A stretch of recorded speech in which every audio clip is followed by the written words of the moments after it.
हाँ जी students, last time तुसी atomic spectrum के बारे पढ़िया जिहदे विच तुसी ये चीज़ देखी है कि जिहड़ा एटॉमिक स्पैक्ट्रम है वो कंटीन्यूअस नहीं हुंदा।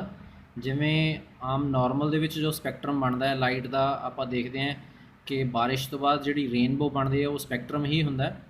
उहदे विच 7 ਦੇ 7 कलर्स जिहड़े ने एक दूजे दे विच मर्ज होए हुंदे है। पता नहीं चलता कि कित्थे वायलट कलर खत्म हो गया, कित्थे इंडिगो स्टार्ट हो गया या कित्थे ब्लू खत्म हो गया। इस तरह एक दूजे च मर्ज होए हुंदे आ।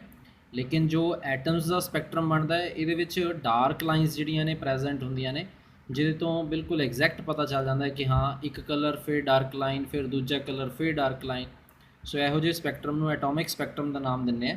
सो ਇੱਥੇ दो तरह का जो एटॉमिक स्पैक्ट्रम है वो आप डिस्कस करांगे, जिहदे च पहले नंबर ते ਸਾਡੇ ਕੋਲ एमिशन स्पैक्ट्रम। एमिशन ये वर्ड जो है ये नाम तो ही ਇੱਥੇ जो है ये टॉपिक क्लीयर होंदा है। वैसे एमिशन एमिट होना किसी चीज़ का बाहर निकलना।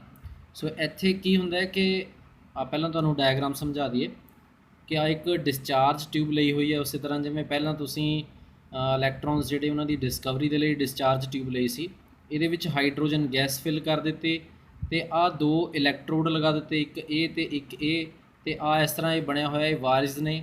ਵਾਇਰਸ ਦੇ ਥਰੂ ਇਹ ਇਲੈਕਟ੍ਰੋਡਸ ਜਿਹੜੇ ਨੇ ਇਹਨਾਂ ਨੂੰ ਇੱਕ ਬੈਟਰੀ ਦੇ ਨਾਲ ਇੱਧਰ ਅਟੈਚ ਕੀਤਾ ਹੋਇਆ, ਉਹ ਸ਼ੋ ਨਹੀਂ ਕੀਤਾ ਹੋਇਆ ਇਹਦੇ 'ਚ।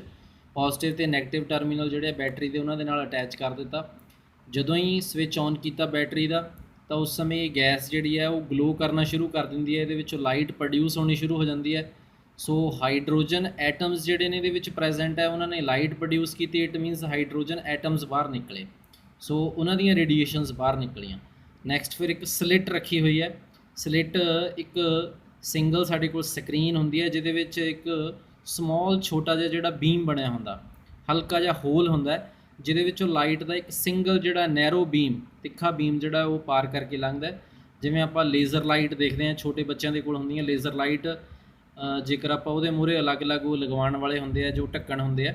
ਸੋ ਉਹਦੇ ਵਿੱਚੋਂ ਇੱਕ ਸਿੰਗਲ ਬੀਮ ਜਿਹੜਾ ਹੈ ਉਹ ਲਾਈਟ ਦਾ ਕ੍ਰੋਸ ਕਰਕੇ ਅੱਗੇ ਨਿਕਲਦਾ। ਇਹੋ ਜਿਹੀ ਇਹ ਸਲਿਟ ਹੈ ਬਣੀ ਹੋਈ। ਆ ਰੇਡੀਏਸ਼ਨਸ ਆਲੇ ਦੁਆਲੇ ਵੀ ਜਾ ਰਹੀਆਂ ਨੇ, ਬਟ ਇੱਕ ਸਿੰਗਲ ਜੋ ਲਾਈਟ ਦਾ ਬੀਮ ਹੈ ਇਹ ਕ੍ਰੋਸ ਕਰਕੇ ਅੱਗੇ ਗਿਆ।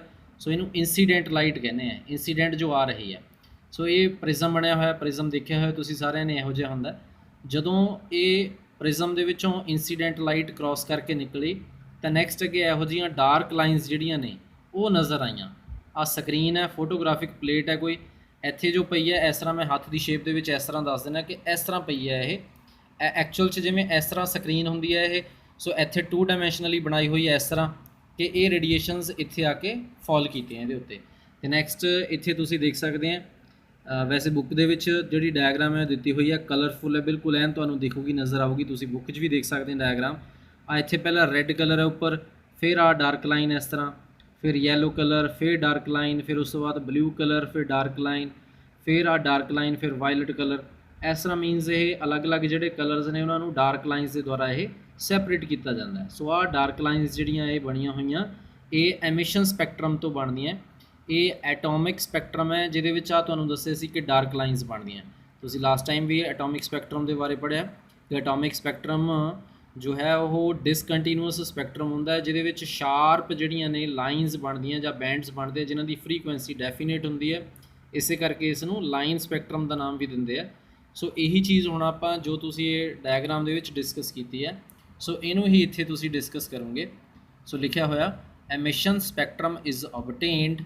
एमिशन स्पैक्ट्रम उदों प्राप्त होंदा है when the radiations emitted from the substance. ਜਦੋਂ ਕਹਿੰਦੇ ਆ ਸਬਸਟੈਂਸ ਹਾਈਡਰੋਜਨ ਗੈਸ, ਇਹਦੇ ਵਿੱਚੋਂ ਜਿਹੜੀਆਂ ਰੇਡੀਏਸ਼ਨਸ ਐਮਿਟ ਹੁੰਦੀਆਂ ਦੈਟ ਹੈਵ ਅਬਜ਼ੋਰਬਡ એનર્ਜੀ, ਉਹ ਰੇਡੀਏਸ਼ਨਸ ਜਿਨ੍ਹਾਂ ਨੇ એનર્ਜੀ ਅਬਜ਼ੋਰਬ ਕਰ ਲਈ। ਕਿੱਥੋਂ એનર્ਜੀ ਅਬਜ਼ੋਰਬ ਕੀਤੀ ਕਿ ਕਰੰਟ ਮਿਲਿਆ ਉਹਨਾਂ ਨੂੰ, ਜਿਹਦੇ ਕਰਕੇ એનર્ਜੀ ਅਬਜ਼ੋਰਬ ਹੋ ਗਈ, ਜਿਹਦੇ ਕਰਕੇ ਰੇਡੀਏਸ਼ਨਸ ਅੱਗੇ ਪ੍ਰੋਡਿਊਸ ਹੋਈਆਂ। Are analysed with the help of a spectroscope. ਆ ਸਕਰੀਨ ਹੈ ਇਹ ਸਪੈਕਟਰੋਸਕੋਪ ਦਾ ਕੰਮ ਕਰਦੀ ਹੈ। ਮੀਨਸ ਇਸ ਸਕਰੀਨ ਦੇ ਉੱਪਰ ਪਤਾ ਚੱਲਦਾ ਹੈ ਕਿ ਕਿਵੇਂ ਡਾਰਕ ਲਾਈਨਸ ਕਿੱਥੇ ਆ ਕੇ ਫਾਲ ਕੀਤੀਆਂ, ਕਿਹੜੇ ਕਲਰਸ ਨੂੰ ਸੈਪਰੇਟ ਕੀਤਾ। ਇਹ ਸਪੈਕਟਰੋਸਕੋਪ ਦਾ ਕੰਮ ਕਰਦੀ ਹੈ screen. So emission spectrum is obtained when the radiations emitted from the substance that have absorbed energy are analyzed with the help of a spectroscope। ਕਹਿੰਦੇ ਐਮਿਸ਼ਨ ਸਪੈਕਟਰਮ ਉਦੋਂ ਪ੍ਰਾਪਤ ਹੁੰਦਾ ਹੈ ਜਦੋਂ ਉਹ ਰੇਡੀਏਸ਼ਨਸ ਜਿਹੜੀਆਂ ਕਿਸੇ ਵੀ ਸਬਸਟੈਂਸ ਤੋਂ ਬਾਹਰ ਨਿਕਲੀਆਂ। ਕਿਵੇਂ ਨਿਕਲੀਆਂ? ਜਦੋਂ ਉਸ ਸਬਸਟੈਂਸ ਨੇ એનર્ਜੀ ਅਬਜ਼ੋਰਬ ਕਰ ਲਈ ਇਲੈਕਟ੍ਰਿਕ એનર્ਜੀ ਤੋਂ। ਤੇ ਉਹ ਰੇਡੀਏਸ਼ਨਸ ਜਿਹੜੀਆਂ ਨੇ ਲਾਸਟ ਦੇ ਵਿੱਚ ਐਨਾਲਾਈਜ਼ ਕੀਤੀਆਂ ਜਾਂਦੀਆਂ ਨੇ ਵਿਦ ਦਾ ਹੈਲਪ ਆਫ ਸਪੈਕਟਰੋਸਕੋਪ। ਸੋ ਇਹੋ ਜਿਹੇ ਸਪੈਕਟਰਮ ਨੂੰ ਐਮਿਸ਼ਨ ਸਪੈਕਟਰਮ ਦਾ ਨਾਮ ਦਿੰਦੇ ਆ। ਤੇ ਆ ਜੋ ਡਾਇਗਰਾਮ ਬਣਾਈ ਹੋਈ ਹੈ ਇਹਦੇ ਬਾਰੇ ਵੀ ਅੱਗੇ ਐਕਸਪਲੇਨ ਕੀਤਾ ਹੋਇਆ।